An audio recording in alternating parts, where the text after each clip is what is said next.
Ito na mga kabasketball, marami tayong breaking news. Una na nga dyan, itong pakipaghiwalay ni Carl Tamayo dyan sa kanyang koponan sa Japan P-League. At bagong head coach ng ating Gilas Pilipinas, ipinakilala na at Al Francis Chua tumanggi bilang team manager ng Samahang Basketball ng Pilipinas at Strong Group Athletic nandiyan na sa Dubai para i-represent ang Pilipinas. Pero bago yan, huwag kalimutan mag-like at mag-subscribe bilang pagsuporta. Dito nga sa kakalabas lang na balita ng Tiebreaker Times, mainit-init pa mga kabasketball, ay nakipaghiwalay na nga etong si Carl Tamayo sa kanyang koponan na Ryukyu Golden Kings, yung defending champion dyan sa Japan B-League.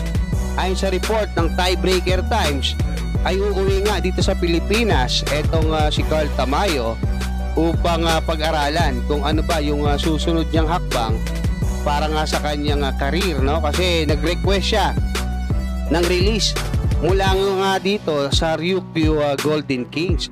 So tiningnan ko mga kabasketball yung isa sa mga posibleng dahilan at nakita ko itong pababa na playing time niya dito nga sa Ryukyu, no? Kung matatandaan nyo yung pagsisimula netong season na to ng Japan B-League, nag-a-average si Carl Tamayo ng 30 minutes a game. Ngayon mga kabasketball, dito sa huling dalawang laro niya, no? Yung huli 7 minutes and 33 seconds, pero may 9 points siya, no?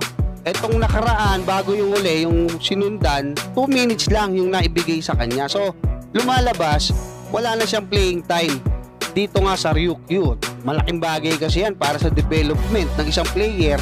Kung hindi ka paglalaruin, kumbaga mapapanis ka talaga. Dito naman sa pasabog ni Homer Saison ng Spin.ph, alam naman natin na hindi pa i-announce ng Samahang Basketball ng Pilipinas kung sino yung bagong head coach nila.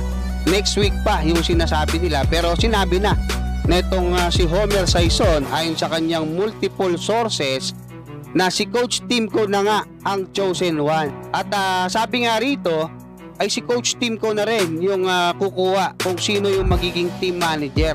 Kasi ayon doon sa ibinalita ni Snow Badwa, no, nung nag-live sila ni Dodo Katakutan doon sa kanyang Facebook page, nung alokin daw si Al Francis Chua kung gusto niya maging team manager. Permanente kasi ang usapan dito mga kabasketball. Ayaw ni Al Francis Chua kasi alam naman natin busy siya doon sa mga kupunan ng San Miguel Corporation. Sa ibang balita naman mga kabasketball, nakarating na ang Strong Group Athletic, yung ating kupunan diyan nga sa Dubai International Championship na gaganapin na bukas na yan mga kabasketball. May game etong Strong Group Philippines bukas, a-update natin yan kung sino ba yung makakalaban nila. Hanggang dyan muna mga kabasketball, maraming salamat at God bless sa inyong lahat.